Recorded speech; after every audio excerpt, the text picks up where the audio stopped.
The following presentation is brought to you proudly by GangHub. Hey, it's me. Are you downloading him now?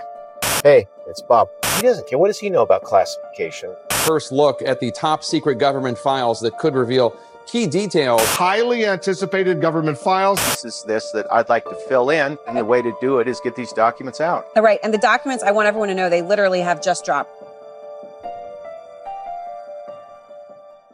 And we are back, coming to you from the Grief Studios, covering the developing situation with the Bob Grohl Horde Armada. Morale within the ranks has plummeted in recent days, with officers of every region leaving the organization. Looking for volunteers to run events for their respective regions. Looking for officers to run their respective regions. Right now, none of the regions have officers. Just because there's no officers around doesn't mean that you guys can't do piracy. Agent Letty says that he doesn't care about his reputation, only the reputation of the Armada. First question, how is the war against FC affecting your reputation in the community? I don't know, I've never really taken that much stock on what the community thinks of me. Whenever it's come to anything to do with like playing Star Citizen, my main concern is actually the reputation of the organizations that I run. Which is why, I understand when people are sitting there and they're, like, why are we still doing this? Is it starting to get embarrassing and all that sort of thing? In other news, the quote-unquote war between the Bob Grohl Armada and Frontier Consolidated was put on an indefinite hold due to the crumbling resolve of the Bob Grohls. Validity of these wars that we're waging against Frontier Consolidated, GrieferNet. And at this current point in time, they're being put on the back burner. Well, for me, personally, the reason why I'm continuing and sustaining this is because I know that we can eventually win the war in a video game. What else is there to do? However, the most important thing and the reason why everybody joins is to do piracy. Waging wars in Star Citizen at this point in time is a lot more resource intensive than people realize. And the other side of it is that there needs to be more commitment actually engaging in the warfare itself. We don't have that level of commitment. Now, there's metrics that are mentioned here, right? And I'm going to read this stuff out. Since the war started, their subscribers on YouTube have increased from approximately 500 to almost 30,000, while your own channel grew from approximately 3,000 to approximately 11,000 in the same amount of time. In brackets as well, it says FC Victory. We're not fighting them on YouTube. Active members of Frontier Consolidated were hovering around 40 at the start of the war, and Mongol Squad was around 50 at around the same time. They are now at an active member number of approximately 300, while Mongol Squad is at approximately the same as the start of the war, maybe less FC Victory.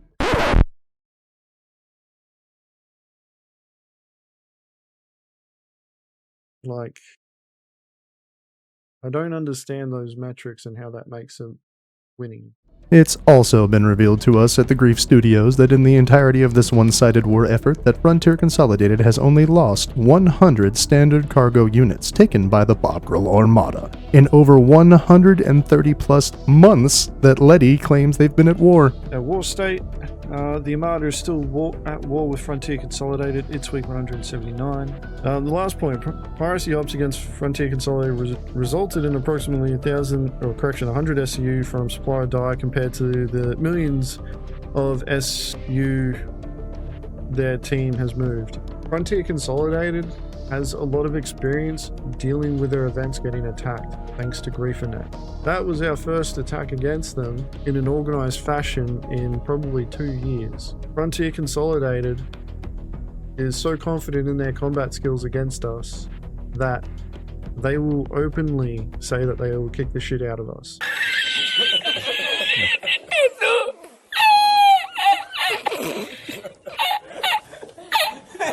I did brief the SOs on the condition though for the win state for it. It's 300 million credits. We pirate 300 million credits from them. After that, war's over, high fives all around, and we move on. Oh, simply pathetic for a pirate org, folks. GrieferNet officials had this to say about the conflict. GrieferNet victory! How do you think your declared war against GrieferNet affects your reputation in the community?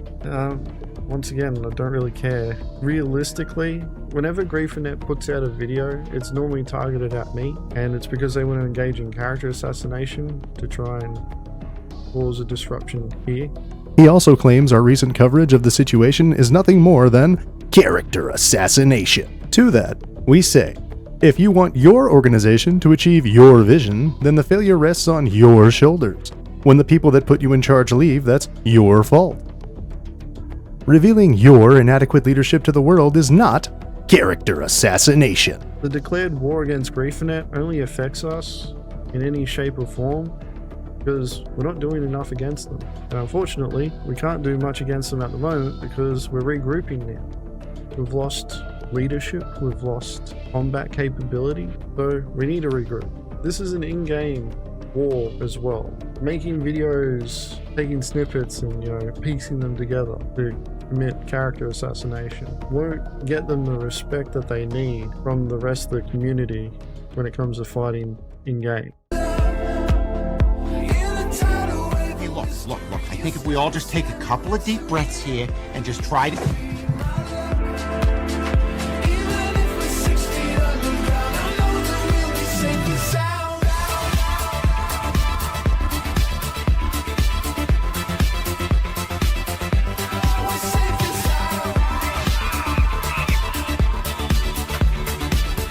Personally, I'm not concerned about reputation in the community. I'm more concerned about the reputation of the groups, the orgs. Sorrel says, can we at least call them initiatives? Because it's not a war, it's far too strong a word, and that's what people latch onto. For myself personally, it's a war. It's supposed to be motivating new people to get involved and go after them.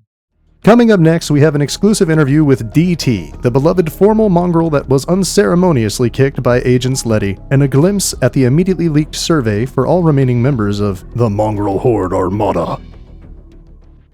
We've reached out to the recently removed member of the Bob Girl Squad named Death Toll, or DT as he's known in that group, and we immediately identified a few interesting parallels between Agents Letty and Spec Snipers. Death Toll says here he was kicked to prevent losing people. Seems DT tried to give some advice to Agents Letty about declaring war on Griefernet. He said there are no assets to attack and their information war is superior. When asked about his unceremonious departure from Mongrel Squad, Death Toll had this to say. I feel no ill will towards agents, just shock and surprise I could be so casually discarded after 5 years of playing in and rebuilding his org. I never would have imagined the outpouring of support and kind thoughts from my fellow teammates. Thank you, agents. I never would have realized how little you thought of loyalty until you demonstrated it. Good luck in your endeavors. Mongrel Squad was amazing and fun because of the people. He further went on to state about the war with any of these groups. In the current state of the game, wars are dumb. They are RP or ego-driven. His war with FC was based on a DM between himself and Loudguns that reeked of ego. His war with Griefernet was no different. He reacted to a Griefernet video, then died to a Griefernet member days later and declared war.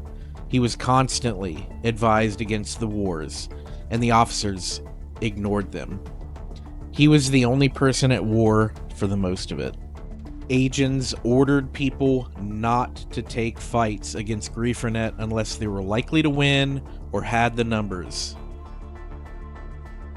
After the exodus of members and officers from the Mongrel Horde Armada, Agents Letty decided to put out a survey for their members, asking them questions about what is affecting your activity right now, questions about leadership, and asking what kind of content the members want to do, while simultaneously continuing to push his personal wars against Frontier Consolidated and Griefernet. From an outside perspective, the most interesting question is, if you could change one thing about TMHA right now, what would it be? I think it's pretty obvious to most of us. It's the leadership.